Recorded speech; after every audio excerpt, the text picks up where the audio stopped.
From 12 News, this is Newsmakers. Our conversations with the candidates for mayor of Providence continues. This week, Gonzalo Cuervo. The Providence native is no stranger to City Hall, having worked for two past administrations, but now Cuervo is asking the voters to send him back to Doran Street. Cuervo is taking on three other Democratic candidates in the primary, including Nirva LaFortune, Brett Smiley, and Michael Solomon.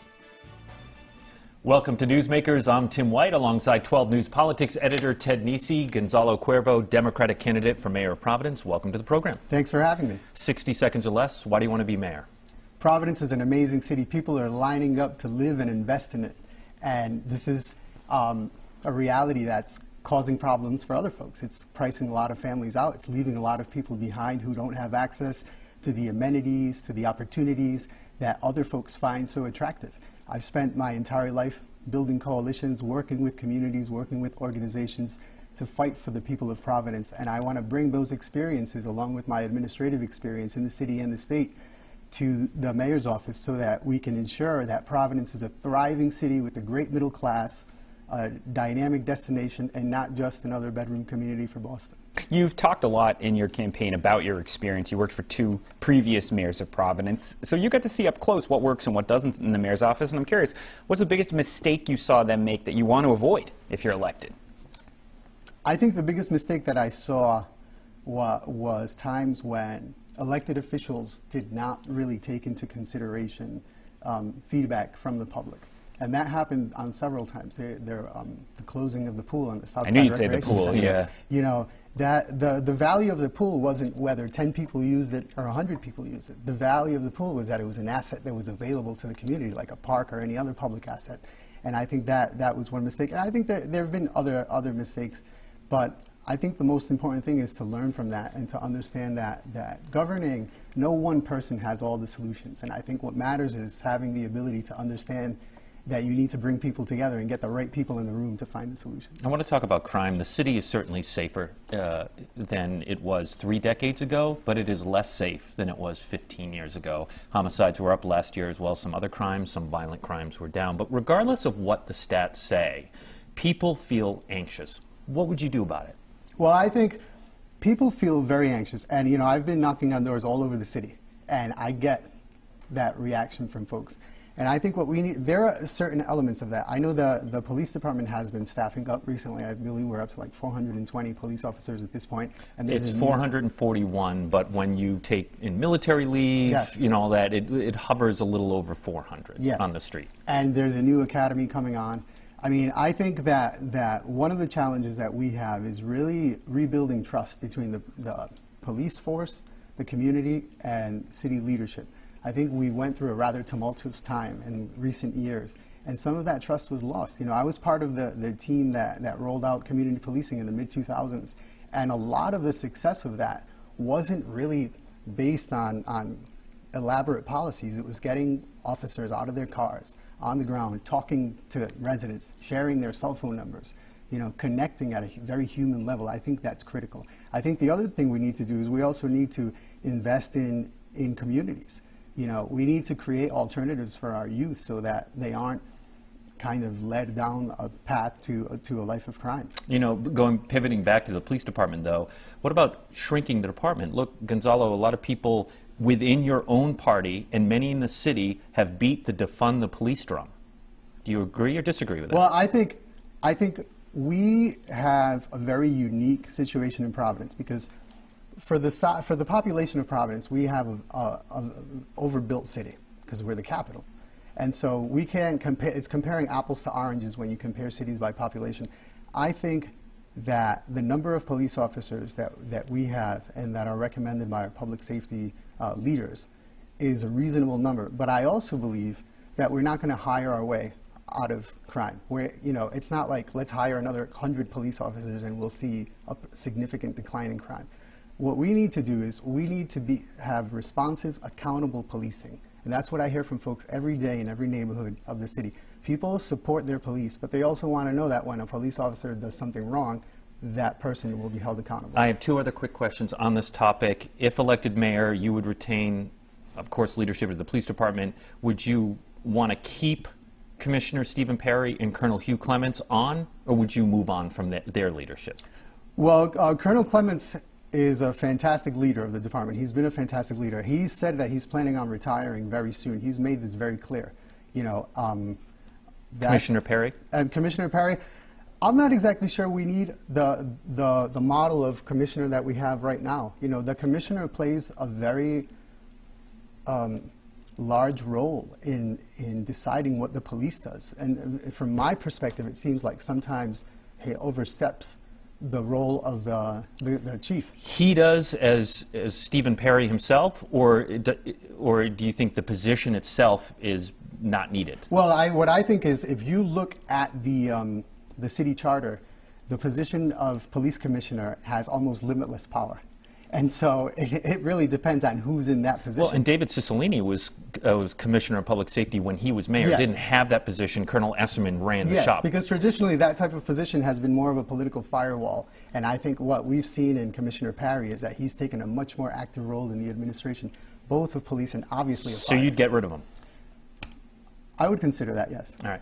Let's talk about the Superman building deal. Providence has a lot of skin in the game in the deal that's been proposed in recent weeks with the $5 million grant the city's supposed to give, $10 million in bond money that's for housing that would go toward it, and then a pretty generous, it looks like, tax treaty that's all, none of that's official yet, but that's all in the draft deal. You've expressed some concern about that level exposure for the city toward a project that will mostly wind up building high-end apartments, but you also know this building has sat empty for 9 years, and there was no sign without a deal like this anything was going to happen there.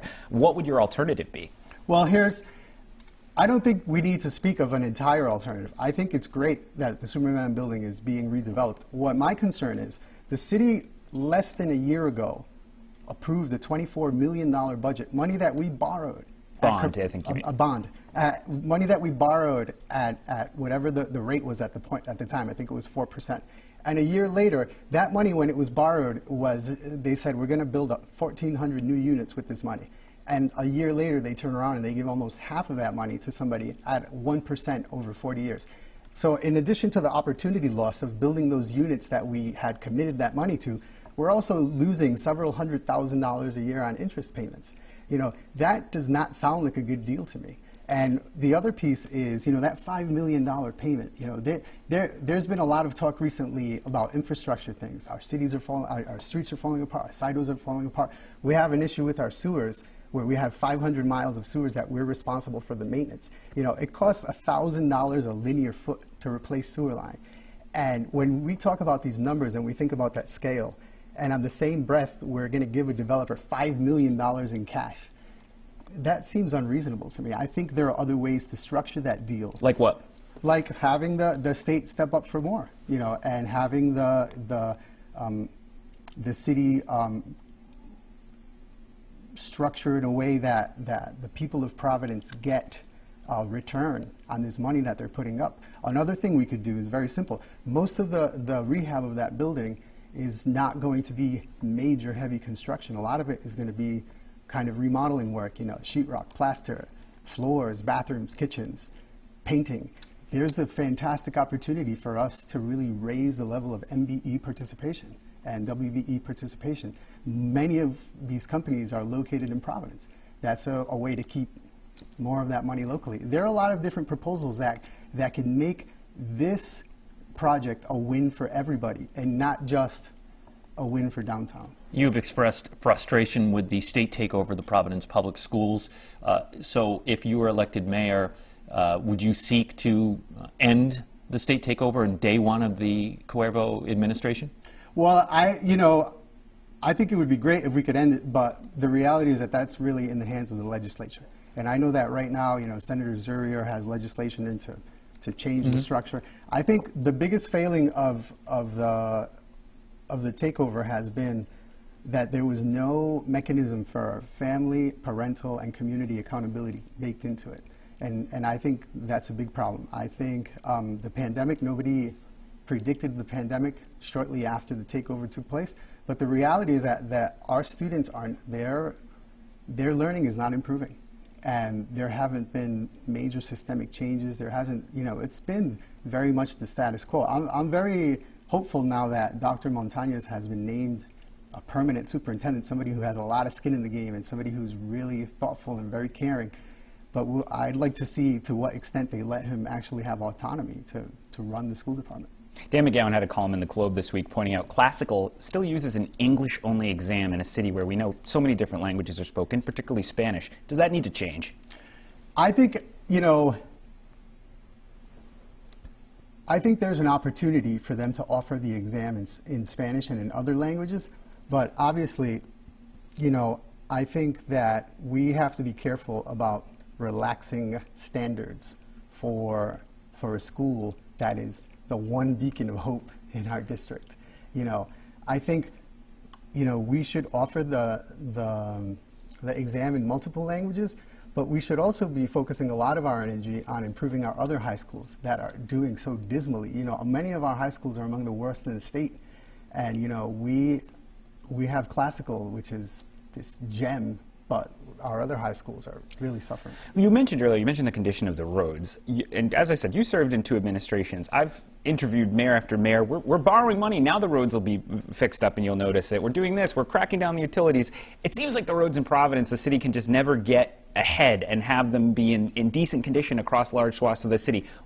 Can something be done about that, or do Providence residents just need to accept the city's never going to be in a position to have particularly good roads? No, something can definitely be done. And there are 2 particular things that we can do. Is, first of all, we need to really reevaluate the way that we budget for road maintenance. Currently, our budget for road maintenance is actually less than what we're going to give the people at Superman every year. It's very small. And, to repave roads, it's about $1 million a mile to repave a road. So we really need to change the way that we budget and account for that. The other thing that we need to do is hold our utilities accountable. We have never held our utilities accountable. Every time... I feel like I've heard mayors say they were cracking down. Yeah, everybody says they will, and then it kind of falls through the cracks. And what happens is... And what you're talking about, they pave a road, the city paves a road, then cuts it up, and then they cut it up to put a water line down or electrical work. So by law, they're supposed to pave from the center line to the curbing. And what happens is when you only have a keyhole cut, those seams, water gets in the seam, it travels underneath, and that's where potholes come from. And the third piece that we have to do is we have to get much better at actually fixing potholes, because every city in the Northeast has a pothole problem. The difference is that many other cities are fantastic at addressing it quickly. They get to them quickly and they solve them. Whereas here, we kind of let them simmer until they become craters. All right, we have to go to a break in about a minute here, but I have to ask you about this.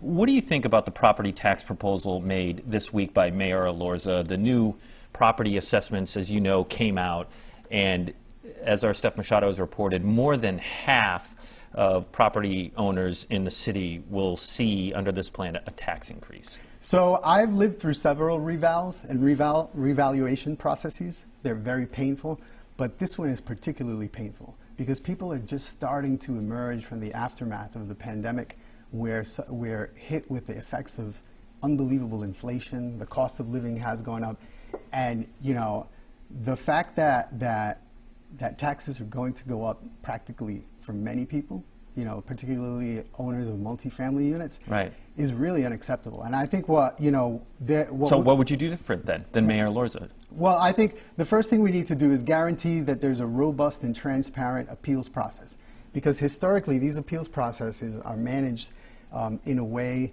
that is counterintuitive and difficult for residents to access. They give you a 10 o'clock meeting a 10 a.m. meeting during the week for people who are working, to go and appeal your assessment. It's a challenge. And the other thing we need to do is we need to really look as a city and as a state on options from getting away from very regressive property tax models. We need to look at other sources of revenue. We need to look at our big institutional nonprofits. We need to look at other sources. Should Brown University pay more? I absolutely think. Not only Brown, I think all our nonprofits have an opportunity to pay their fair share, and they should. The hospitals too? Yes, absolutely. All right, that's a whole other half of this program to talk about that. Gonzalo Cuervo, Democratic candidate for Mayor of Providence. Thanks so much for joining us. Thank you so much. All right. Well